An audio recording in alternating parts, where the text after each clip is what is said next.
नमस्कार विद्यार्थियों। पिछले वीडियो में अपन ने द्वैध युग के बारे में पढ़ा था।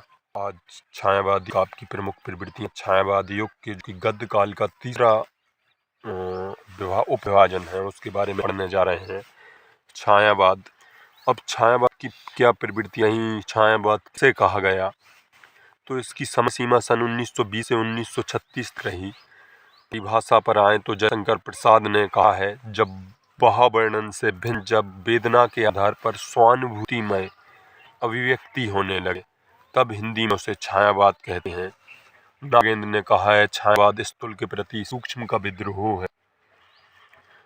और अब छायावाद की प्रमुख विशेषताओं के बारे में पढ़ते हैं। तो छायावाद की पहली विशेषता है कि छायावाद काव्य में नारी के प्रति उदात्त भावना का विकास हुआ। कवियों ने नारी के प्रति श्रद्धा भाव व्यक्त किए। इस समय नारी को विशेष सम्मान मिला।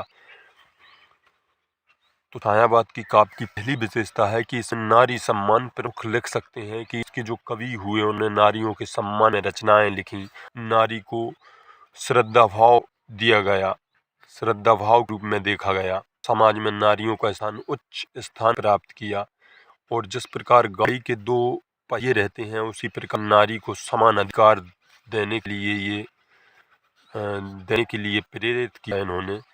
दूसरी जो विशेषता ही छायावादी कविता में वेदना और निराशा के स्वर प्रधान रूप से सुनाई दिए। इस समय जो कवि थे उनकी रचनाओं में वेदना एवं निराशा के स्वर थे, वेदना एवं निराशा के स्वर थे जो प्रधान रूप से उनकी काव्य में सुनाई पड़ते थे। तो ये छायावाद की प्रमुख प्रवृत्तियां हैं। पहली है कि इसमें नारी के प्रति सम्मान और श्रद्धा का भाव रहा। दूसरा है इसमें वेदना और निराशा के स्वर रहे।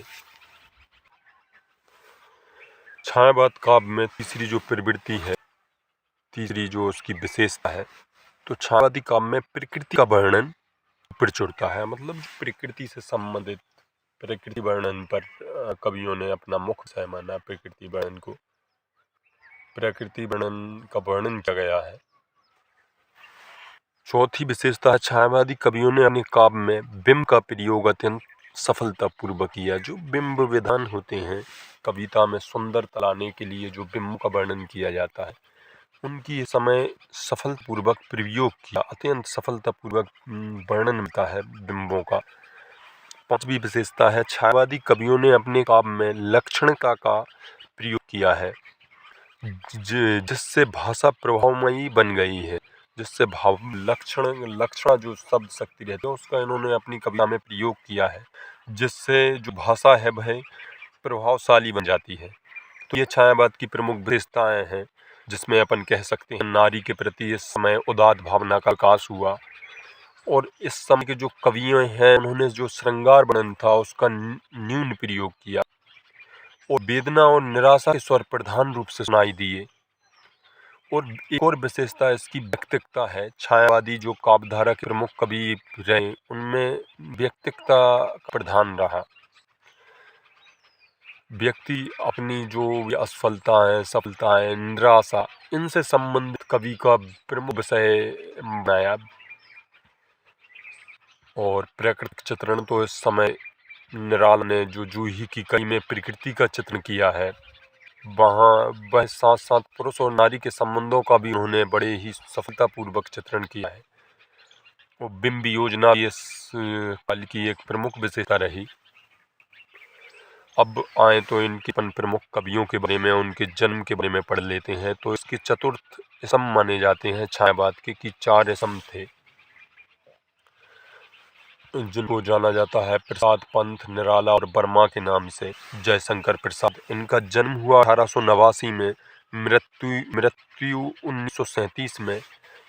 और जयशंकर प्रसाद के जो कामायनी, जो कि बड़ा प्रसिद्ध मनु जीवन के प्रलय के बारे में इसमें बताया गया है, किस प्रकार जीवन का प्रलय और सृजन हुआ। कामायनी, आंसू, झरना, लहर, ये 4 उनके प्रमुख काव्य रहे जयशंकर प्रसाद के।